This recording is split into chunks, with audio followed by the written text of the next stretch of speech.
Railway station पर भूतों की बारात। एक हिमानी नाम का गांव था। गांव से कुछ ही दूरी पर एक भूतिया रेलवे स्टेशन था। गांव के लोगों का उस रेलवे स्टेशन से आना जाना तो क्या, उसके आसपास भी भटकते नहीं थे, क्योंकि उनका मानना था कि उस रेलवे स्टेशन पर भूत रहते हैं। हर अमावस्या की रात उस भूतिया रेलवे स्टेशन से भूतों की बारात निकलती है, वह भी पूरे गाजे बाजे के साथ। बारात में एक भूतिया दुल्हा अपनी पूरी पलटन के साथ गांव में आता है और एक जवान लड़की को अपने साथ ले जाता है। आज फिर वही मनुष्य अमावस्या की काली रात आ गई। घर में एक जवान बेटी है, कैसे मैं उसकी रक्षा करूं? घबराने की कोई जरूरत नहीं है। मैंने घर के सभी खिड़की दरवाजे बंद कर दिए हैं। कोई भी दरवाजा खटखटाएगा तो खोलना मत। आज हम में से कोई भी पूरा रात नहीं सोएगा। तभी महेश की बेटी आरती बोलती है, पिताजी, मुझे कुछ होगा तो नहीं ना? मैं उन भूतिया बारातियों के साथ नहीं जाना। मेरी बच्ची, तेरे माता पिता के होते हुए तुझे किसी से डरने की जरूरत नहीं है। पूरा गांव दहशत से अपने अपने घर में छिपकर बैठ जाता है। तभी गांव में ढोल और शहनाई की आवाजें आने लग जाती हैं। आवाज इस भूतिया बारात की ही थी, जो रेलवे स्टेशन से निकलकर गांव की तरफ आ रही थी। गांव वालों, दिखाई और सुनाई नहीं देता क्या तुम लोगों को? देखो, बारात आई है, हमारा स्वागत नहीं करोगे? मेरी दुल्हन कहाँ है? कहीं दिखाई नहीं दे रही मुझे। अब भूतिया बारात गांव में आ चुकी थी। सुमन अपनी फूल जैसी बेटी को एक कोने में छुपाकर बैठी हुई थी। तभी भूत आगे की तरफ बढ़ता है और जोर जोर से हंसने लगता है। आज तो मेरी शादी है, बिना दुल्हन लिए मैं यहाँ से जाने वाला नहीं हूँ। तुम गांव वाले मेरी दुल्हन को साथ विदा करते हो या मैं खुद तुम्हारे मातम के साथ उसे अपने साथ ले जाऊं? गांव में पूरा सन्नाटा था, मानो गांव में कोई इंसान ही नहीं रहता हो। तभी वह भूतिया दुल्हा महेश के घर में दरवाजा तोड़कर घुस जाता है। तुम्हारा दामाद आया है, स्वागत नहीं करोगे अपने दामाद का? मेरी बेटी को छोड़ दो, वो अभी बच्ची है। उसकी अभी शादी की उम्र नहीं है। बेशक तुम मेरी जान ले लो। मुझसे झूठ बोलता है बुड्ढे। कल तू ही तो अपनी बेटी के लिए दूसरे गांव में रिश्ता देखने गया था। मुझे सब पता है, सब पता है मुझे। मेरी बेटी को हाथ लगाने की कोशिश मत करना। मैं उसकी माँ हूँ। मैं अपने जीते जी अपनी बेटी की शादी एक भूत से नहीं होने दूंगी। फिर क्या था, उस भूतिया दूल्हे को बहुत गुस्सा आता है और वो आरती के माता पिता को वहीं जान से मार देते हैं। आरती अपने कमरे में जैसे तैसे छुपकर बैठी थी। माँ, पिताजी, छोड़ो मुझे, मुझे अपने माता पिता के पास जाने दे। पर वो भूत उसकी एक नहीं सुनता। वो आरती को अपने साथ उसी भूतिया रेलवे स्टेशन में ले जाते हैं। अगली सुबह होते ही सिया और उसके परिवार के सांस में सांस आती है। कल तो हमारी बच्ची बाल बाल बच गई, पर जो सुमन के परिवार के साथ हुआ वो बहुत बुरा हुआ। ऐसा नहीं होना चाहिए था। पर हम कब तक अपनी बेटी की रक्षा करते रहेंगे? एक ना एक दिन तो वो भूत हमारी बेटी को भी उठा कर ले जाएगा। उस रात के बाद पूरे गांव में डर का खौफ छाया हुआ था। हर जगह मातम बिखरा हुआ था। गांव वाले मिलकर आरती के माता पिता का अंतिम संस्कार कर देते हैं, लेकिन पूरे गांव वालों की जुबान पर बस भूतिया बारात की ही बातें थी। अरे गांव वालों, ये सब कब तक चलेगा? वो भूत बेधड़क आते हैं और हमारी आंखों के सामने हमारी बेटियों को उठाकर चले जाते हैं और हम बेबस लाचार बस देखते रह जाते हैं। महेश की बेटी आरती हमारी भी तो बेटी थी ना? बिल्कुल सही कह रहे हो। इस गांव की हर एक बेटी तो हमारी बेटी जैसी ही है। उन सब की रक्षा करना हम सब का फर्ज है।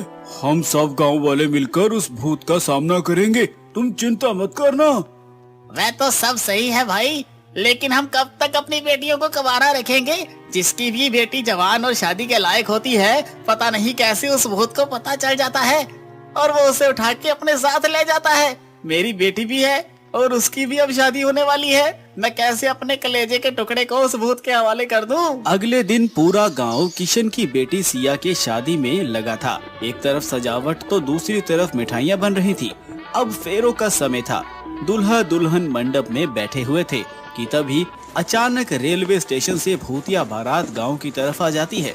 सभी गांव वाले भूतों को देखकर अपने अपने घरों में छिप जाते हैं। अरे गांव वालों, तुम सबने तो मेरा साथ देने का वादा किया था ना, और कहा था कि हम इन भूतों का मुकाबला करेंगे। अब क्या हुआ तुम्हारे वादे का? तभी किशन की बेटी सिया और पत्नी यशोदा भी वहाँ आ जाती हैं।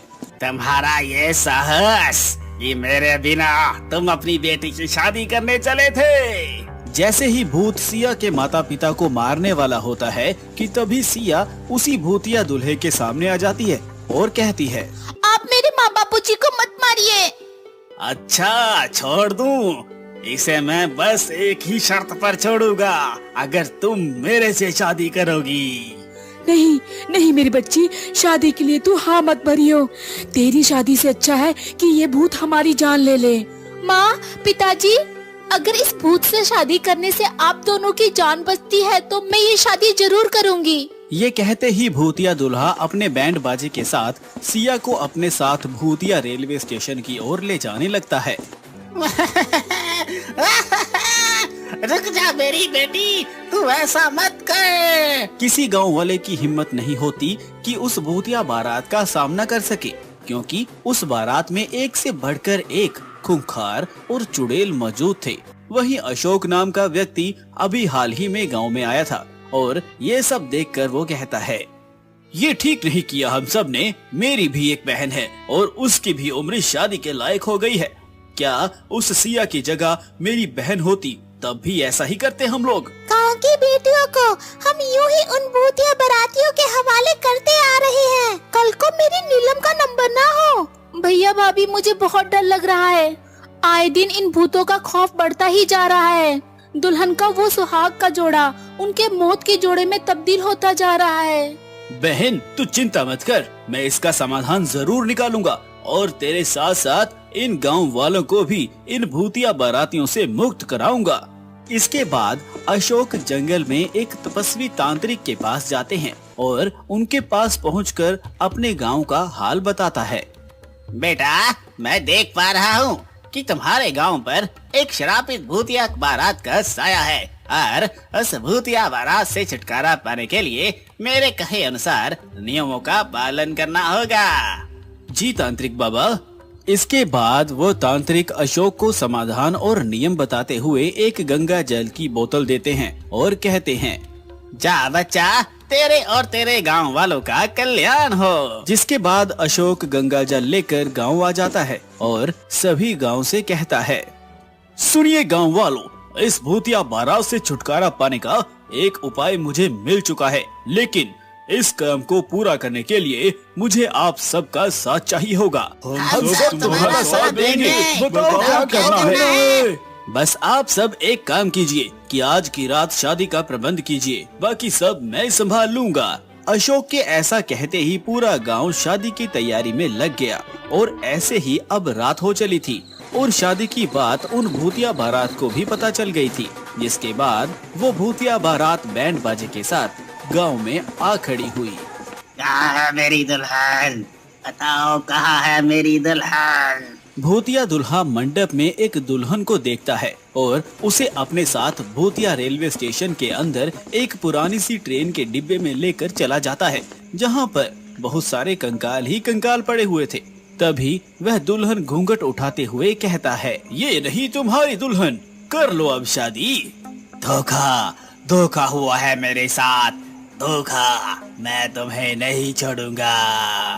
भूत के ऐसा कहते ही अशोक अपने हाथों में छुपाए हुए गंगा जल को उस ट्रेन में पड़े कंकाल के ऊपर छिड़क देता है और बाहर निकल जाता है।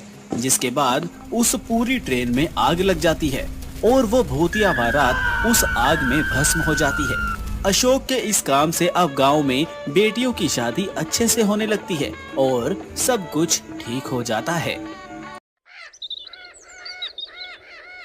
श्रुति अपनी सास, पति, ससुर और 1 साल की बेटी पिंकी के साथ रहती थी।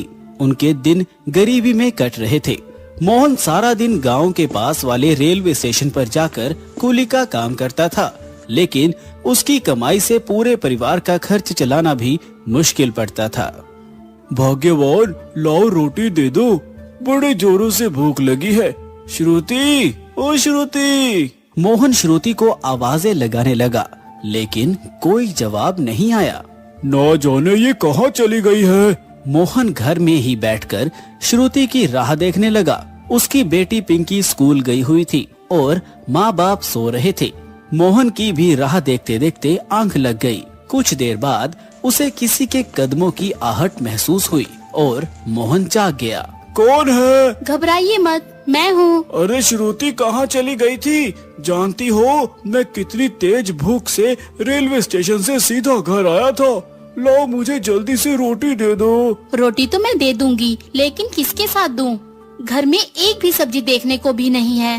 अगर ऐसा है तो तुमने मुझे इस बारे में पहले क्यों नहीं बताया? आपसे बोला तो था, लेकिन पैसे की तंगी की वजह से दिमाग इतना खराब रहता है, तो आप मेरी बात पर ध्यान नहीं दे पाए। ना जाने ये पैसे की किल्लत किस दिन खत्म होगी।